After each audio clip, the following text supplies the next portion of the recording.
So have you ever had one of those days or a moment at work or in your life where it just felt like you were not getting the result that you had hoped for, much less had intended? Yes, it happens, doesn't it? It reminds me of that Betty Davis quotation that says, there comes a time in every woman's life when the only thing that helps is a glass of champagne.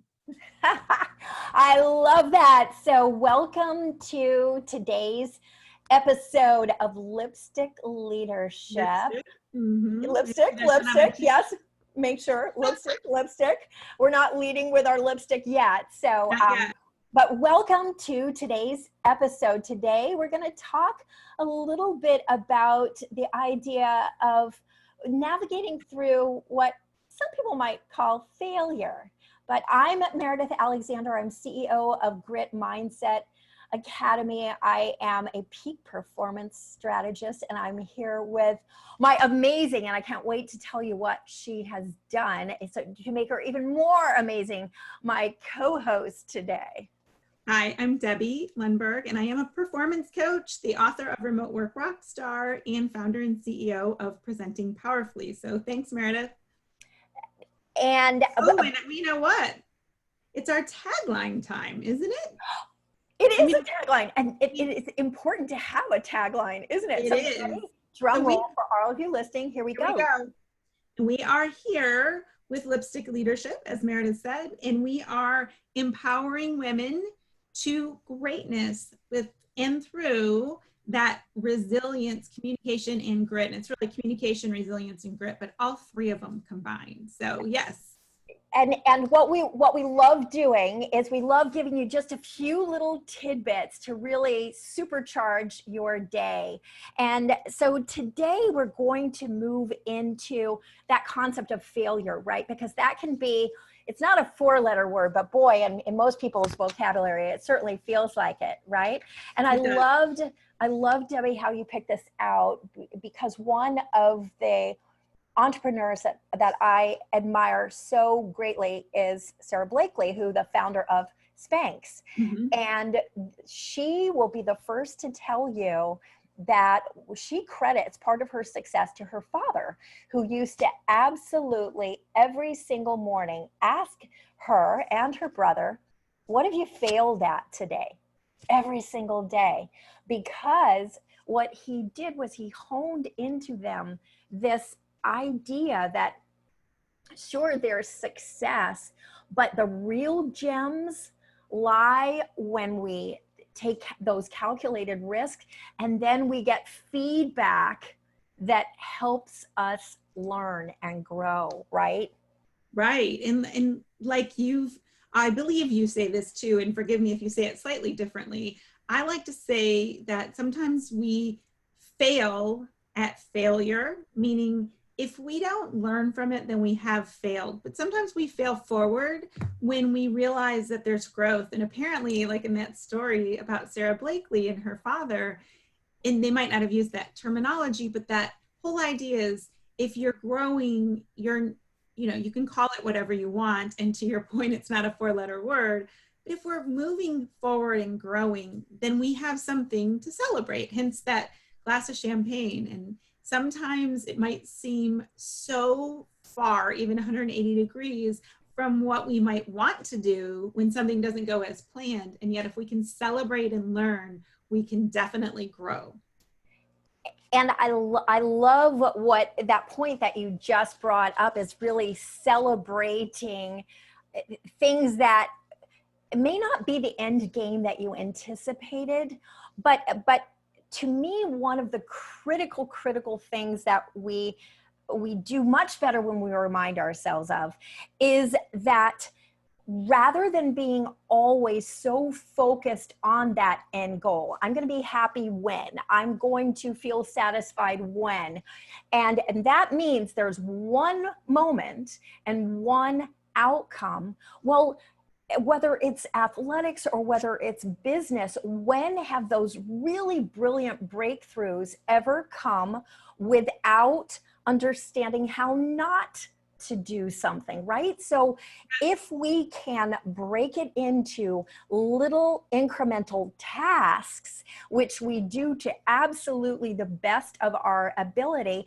and then we celebrate, because either way, it's that partnership of things that tell us you're closer and things that tell us you're not so close, that help us ultimately get to that end game. And why not celebrate 1,000 victories along the way, rather than just keep seeing that carrot moved and maybe hope to celebrate once, right? Yes, yes, agreed. And so much about, like you said, that carrot, that celebrate the once at that time. I often encourage clients to say, and myself too, I mean, this is certainly something that I believe in and utilize, is think back to when we were in elementary school or middle school and we were solving a mystery. Because when something doesn't go the way we want it, it's so terrific that you said, don't think of only one outcome. So even if we do get ourselves caught perhaps in that segment, and it doesn't go how we thought it would go, then if we can go back and think of those who, what, where, when, how type of questions. So who am I at the core? Am I a person who's going to stay where I am? The answer is no. Where am I? Where am I on the journey of what I want to accomplish or feel? Because sometimes success is how you feel, and it may not be what you thought it would be accomplishing. Then what can I do to move forward? And then how can I ensure I won't be back at the same place? Because it's okay if things don't go well. We just don't want to repeat the same, quote unquote, and because I almost hate to use the word mistake, but the same actions to get somewhere. So that, who am I? Where am I? How did I get here? What can I do to move forward? And how will I know that I've moved on? And so that it's almost like I think of it as solving a mystery. When something doesn't go the way we expected, a relationship, a conversation, a pitch, an ask, the mystery is solved when we realize what we can do differently. I love that. And I would say that there's one more question implied in those questions. And it's the question that I don't know if it's Tony Robbins who originally said that, but I know he says this a lot. And it is, be the sleuth to be figuring out what is life doing for you versus to you. What is the situation providing for you versus to you? And when you can look at that perspective, and also who do I need to become in order to see these kind of results, right? And this gets to the core of when you start asking better questions. And first of all, when you embrace that there might be some different questions to be asked, when you ask better questions, you often live a better version of you and your life, right? Yes, you do. So let's go ahead. I mean, you've given so many gems here, and this was just like a fabulous. It's a fabulous quote, and it was interesting because it's not one of those quotes that immediately have you going, ooh, but there's so much depth into this. So let's summarize for those of you who are listening.